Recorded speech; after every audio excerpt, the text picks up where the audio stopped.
All right, hello everyone, and welcome to another CS Music 2021 College Expo class. This class is with the University of Alabama, as you know, with Dr. Alexis Davis-Hazell, Assistant Professor of Voice and Lyric Diction, and Dr. David Tayloe, Assistant Professor of Voice and Song Literature. So this class is a little bit different from our other class in the Expo in the sense that this is all about the school and all about the wonderful information these professors have to share with you all. So there will not be any sinkers, but there's a wealth of information, and we will have time for questions if you all have them at the end. For the people who are here, of course, you can always go back and watch this presentation if you're a subscriber in our online video library. And for any subscribers who watch this later on, I hope that you enjoy. So without further ado, I'll hand it over to our two professors here to present. Thank you so much. Good afternoon or good evening, depending on what time zone you're in, everyone. Dr. Tayloe and I are excited to share some wonderful music with you and some thoughts about interesting ways to seek diverse representation and creative programming in recitals and concerts featuring vocal music. So we hope you will get out a pen and a pad and write down questions and ideas as we're going along and have a dialogue with us at the end of the presentation. So I'm going to toss it over to Dr. Tayloe now to get us started. Hi, everybody. So, as teachers of voice and performers, we're always looking for ways to effectively program through our recitals, either for ourselves or our students. And kind of in the ways that operas have plots, we try to find ways to tell stories through our own imagination, through programming of different music. And the ways for us performers or teachers to create stories is really almost limitless. And there's an abounding amount of repertoire for us to sing. There's kind of a little bit too much. And we have to find ways to narrow our search and focus on ways that we can program in meaningful ways. So as I'm sure we've all done, we've created sets based on Shakespeare or heard sets on elementals like water and earth, or the idea of love and life, or something to those degrees. But if the composers are products of their environments, what stops us from harnessing those same influences in the way that we program music? So this session kind of aims to show that, like the composers we perform, we can use our own geography to tell stories. And like many of us, we've learned the sounds of our surroundings and the influences that created them. And so today we're going to share and feature a select group of composers of really diverse representation that we feel tell their own story based on where they are. And because Dr. Davis-Hazell and I are both based in Alabama, we chose composers that are located in states around us in the South and the Southeast. So we've chosen predominantly living composers, but we also encourage composers of times past, since they all tell a story of the own time that they were living in. And since we're so interconnected, it's really easy to connect with composers and find music that might not be in your music library. So the composers today we have chosen are Persephone Powell, William Grant Still, Mari Isabel Valverde, Kenneth Frizzell, and Sarah Hutchings. So we wanted to find a string that connected our idea of local roots or grown locally using our location. And you can find that the composers speak to whatever region you're in and create your own locally sourced song concert. So I'll throw it back to Dr. Davis-Hazell. Yes. So what are we talking about? What are we offering here? We have a menu, so to speak, and we're talking about pulling repertoire that's selected through the lens of regional presence, as Dr. Tayloe mentioned. So we're going to give you a little bit of a locally sourced, diverse recital programming recipe and give examples of composers representing diverse identities in our country. And you're going to hear music that illustrates how the geographic location or identity has shaped the textual and musical voice of each composer. So I'm going to ask my friend and colleague to comment on this if there's anything I'm leaving out.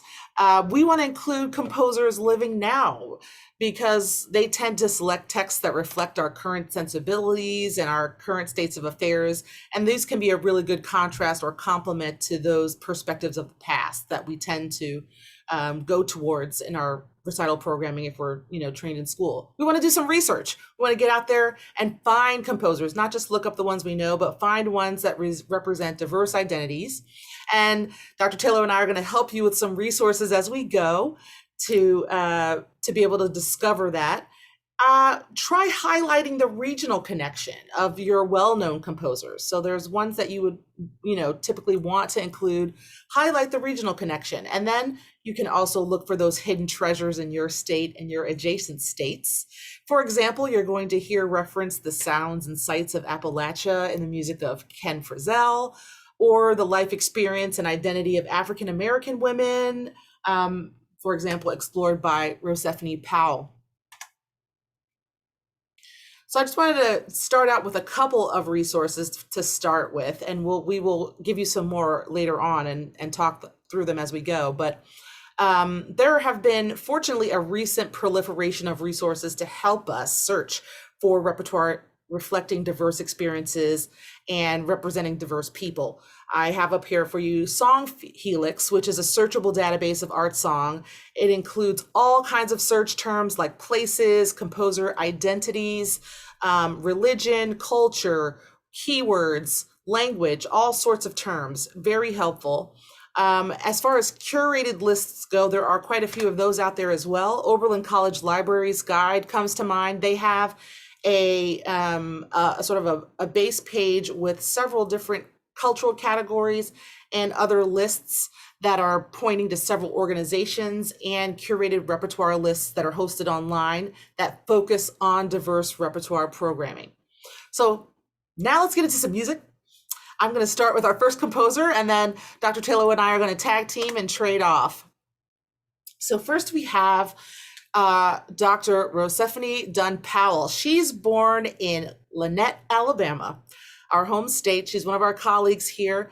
She studied piano and played saxophone and sang in choirs as a child, and she has been hailed as one of America's premier women composers of choral music. Dr. Powell's works have been conducted and premiered by many nationally renowned choral conductors, as you can see here on screen. What you might not know is that Dr. Powell's compositions also include solo art song in addition to all of her works for chorus.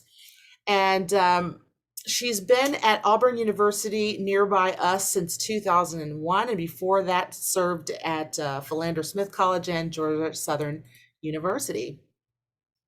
So I'd like to share with you some selections that reflect how the identity of the poets and their locations and the poetry are of key importance to the selections and to the composer herself. These selections from Miss Wheatley's Garden are a set of 3 songs that celebrate the legacy of Phillis Wheatley, who was America's first female African-American poet. Phillis Wheatley was an enslaved African woman who lived in 18th century colonial America and was in service to a family that taught her to read and write as a child, in spite of the state anti-literacy laws. Her life and her contribution is then memorialized and explored in the poetry of Georgia Douglas Johnson and Frances Ellen Watkins Harper. These are both African-American women poets, the first born in Atlanta, Georgia, and later moved to New York, and the second born in Baltimore, Maryland. Frances Ellen Watkins Harper was a prominent abolitionist, a temperance and women's suffragist activist, as well as a poet. So you're going to hear 2 of these selections out of the 3, I Want to Die While You Love Me, and Songs of the People. And we've got some text here for you to enjoy as you listen to examples. We'll try to play most of them in their entirety, but if it gets to be a little long, we may cut some of them a little shorter.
All right. So next, we have William Grant Still, who was born in Mississippi. He had over 200 works, including symphonies, ballets, operas, choral works, and was a really monumental composer in his time. And um, you can hear that he studied with George Chadwick. It has a little bit of that kind of neo-romantic style. But a couple of high points is that he was the first African American in the United States to have a symphony performed by a major symphony orchestra, conduct a major symphony orchestra in the United States, which was the LA Philharmonic, conduct a major symphony orchestra in the Deep South, New Orleans Philharmonic, conduct a white radio orchestra in New York City, and to have an opera produced by a major company in the United States. He was the first to have an opera televised over national network.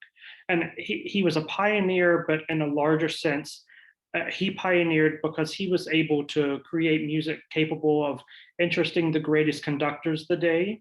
It was really serious music, and it had a definite American flavor to it. So we've chosen three pieces here. Two of them go close together. The first is Grief, or Weeping Angel. And Singer should note that there are two recent corrections made by the Still family.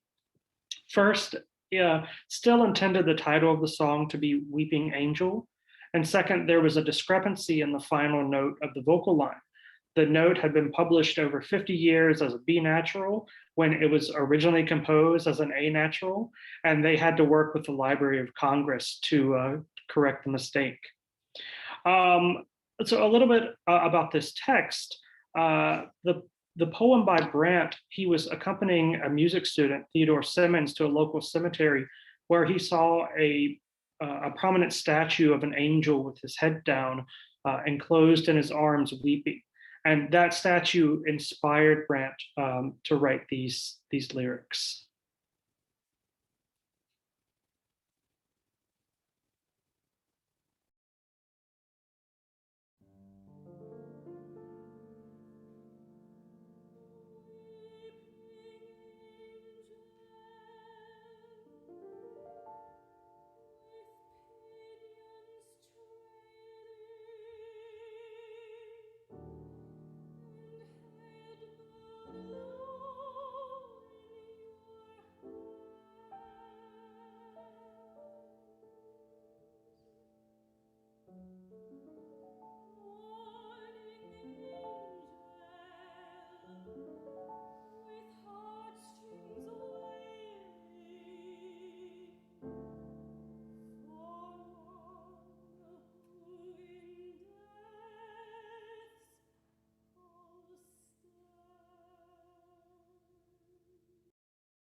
All right, beautiful.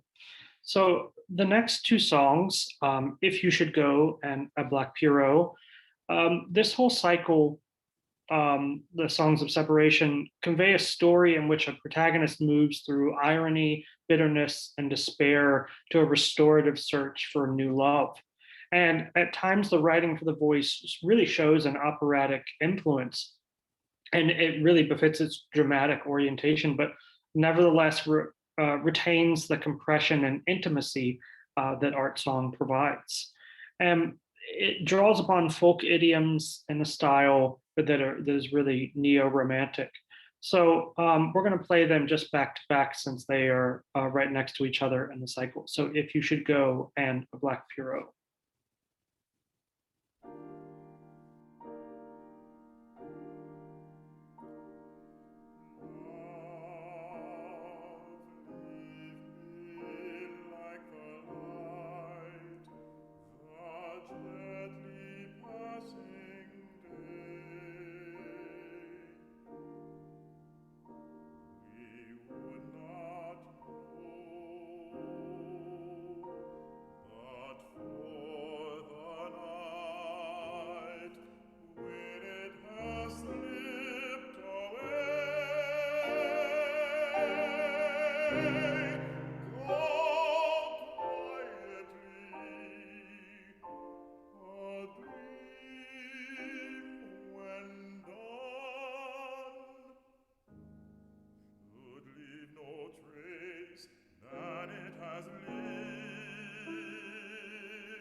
Next up, we have Marie Isabel Valverde from Texas.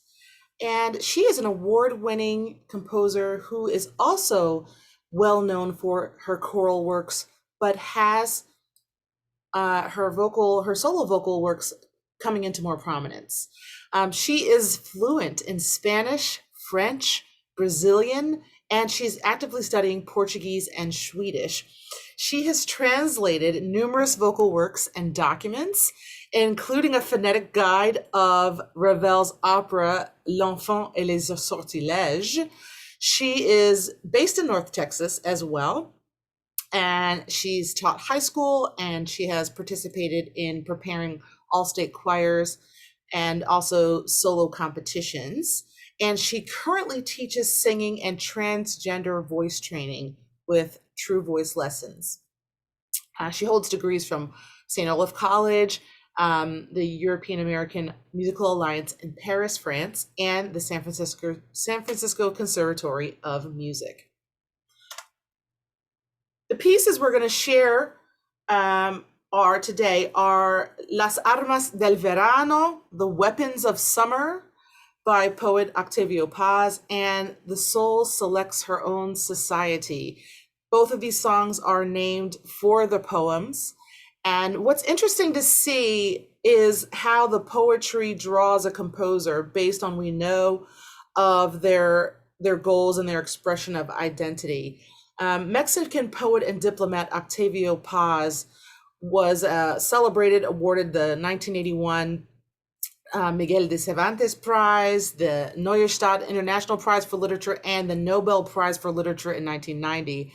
What Paz's works are known for is a desire to represent the blending of contradictory forces.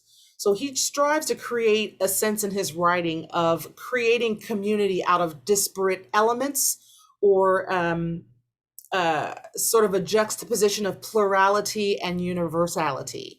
So this is meaning that rather than universality meaning that everyone is the same, is that universality is acknowledging the admirable diversity of man and the works of man. So to acknowledge the variety of visions and sensibilities is to have a preservation and a community building effect. So this is something that sort of comes out of his interest in studying the yin and yang concept of Eastern philosophies. And you can see how this kind of a mission aligns with the mission of the composer. So we're going to play these through together. And I've got a translation for the first song, which is in Spanish, and then you'll see the Emily Dickinson poem to follow.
So up next, we have Kenneth Frizzell, who has deep roots to North Carolina, and his upbringing was enriched by Southern Baptist congregational singing and folk music. As you can see, his music's been commissioned and performed by a lot of very prominent artists. Anthony Dean Griffey, Emmanuel Axe, Dawn Upshaw, Yo-Yo Ma. He's received commissions from Music at Menlo, the Ravinia Festival, the Spoleto Festival, and has written a multimedia dance theater work for the Bill Jones and Arnie Zane Dance Company. He's received awards and fellowships from American Academy of Arts and Letters, the American Academy in Rome, Columbia University, and was the winner of the 2001 Barlow Prize. He was a pupil of Roger Sessions at the Juilliard School, and he attended high school at the North Carolina School of the Arts, where he studied with Robert Ward, who wrote Crucible. And he is now on faculty at the North Carolina School of the Arts, where he teaches composition and film composition. So we've chosen two pieces that are really different that Ken has written. The first being Barbara Allen, which is a traditional ballad text, and you see a really wide variation of this text and where it comes from. And the second is the first piece from his set Worldly Hopes and the poet is A.R. Ammons, who was also a North Carolina person. And Ken said that he found a book of Ammons' poems when he was living in New York and really fell in love with them and had no idea that they were both born kind of close to the same place. What Ken says about Barbara Allen, he says, I came to these songs, being his Appalachian songs, through research and field work, and through my maternal grandmother and great uncle, whose ancestors settled in eastern North Carolina in the early 1700s. And these are the sounds of where he was raised and the folk traditions that the people left behind. So we're going to play that one and then go to Room Conditioner, which could not be more different than his folk setting of the ballad. They're small scale, and the reader is drawn into the kind of boundless areas. The music expanses are conveyed through elongated phrases on certain words and syllables, and shifting motions over a large shape. And these were premiered by Jan DeGaetani and Gil Kalish. So let's go ahead and play both of them in a row.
I forgot to add that the text for Room Conditioner is under copyright, and it's only available in print. And so we weren't allowed to put it in this slide.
And finally, we have Sarah Hutchings. Sarah Hutchings was born in Kentucky. She has ties in New York and in Indiana, and her works have been performed and commissioned by a number of opera companies.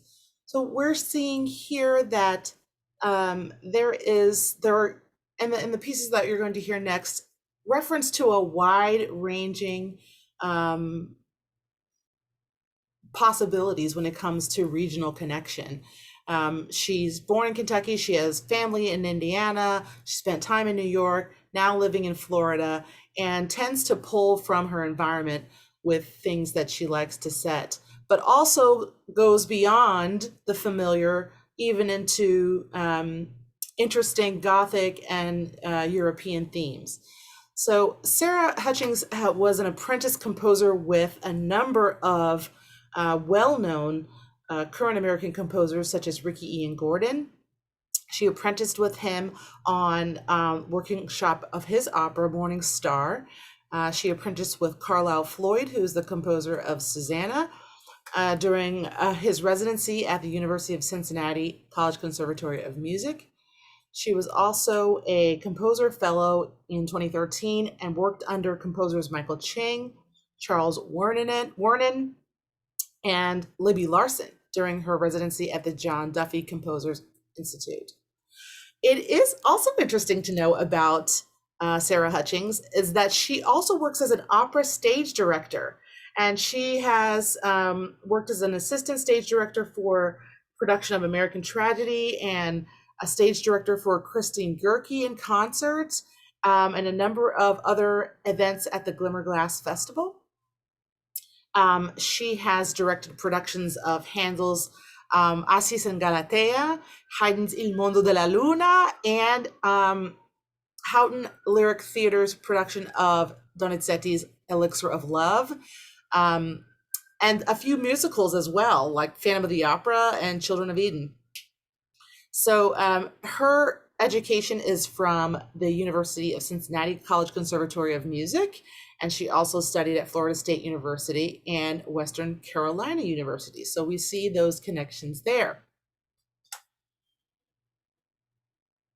So we have a multi-region connection with these examples as typified in Max Ehrman. He was an American writer and was well known in Indiana. He's from Indiana, and he's most famous for his 1927 prose poem, Desiderata.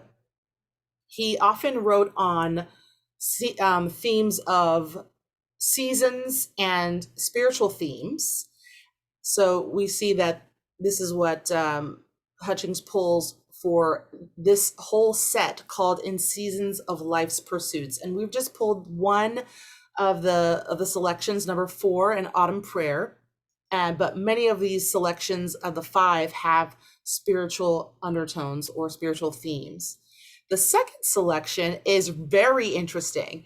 It is taken from an opera that that was set by Sarah Hutchings and librettist Amanda Consul. Amanda Consul is also a stage director working out in the opera world right now, but is a common collaborator on librettos for new works.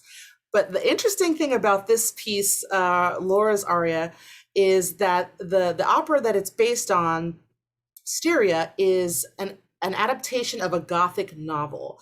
It's in fact the Gothic novel Carmilla by the Irish author J. Sheridan Le Fanu, who was a predecessor to Bram Stoker in the vampire fiction genre.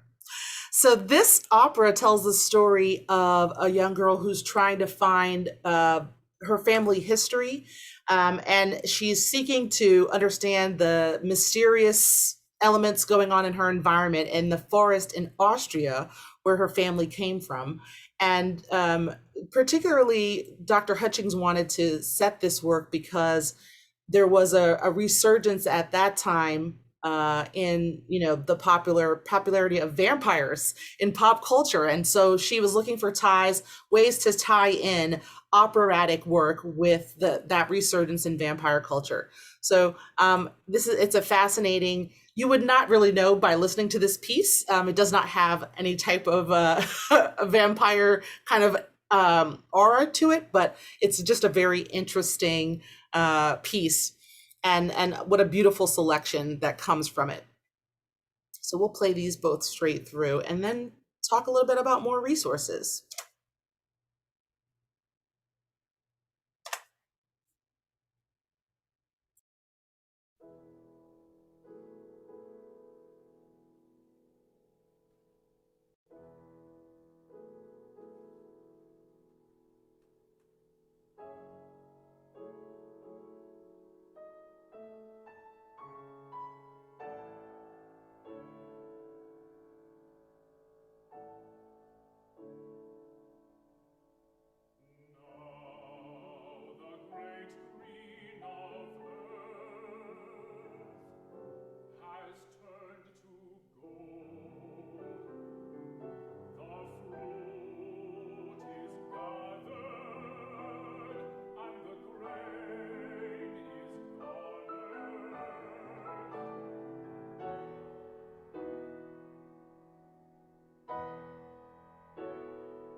All right.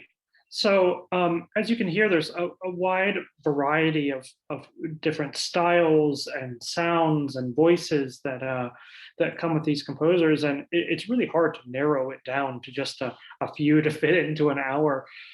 So we thought we would have some more resources here that you can look at. The African American Art Song Alliance, the Afro-Classical African Heritage and Classical Music, the Cassia Database of Art Song by Women Composers, Rowan University Libraries Music Guide, and the Tufts University's Libraries Research Guide. Um, but one thing you could do is learn who's writing around you. Contact music departments that have a composition department and say, hey, who are some of the composers that either have graduated or are currently writing? And people are writing all over that show the sounds of where you live. And it's really kind of a boundless opportunity for you to find music that you enjoy and the audience will enjoy that they've never heard before. We've all heard the same Schubert songs at every recital, but there's something to be said about the way that composers can shape our culture's voice and our time's voice in literature and music that's written now. That's fantastic, Dr. Tayloe. I'm wondering, do we have any questions or comments?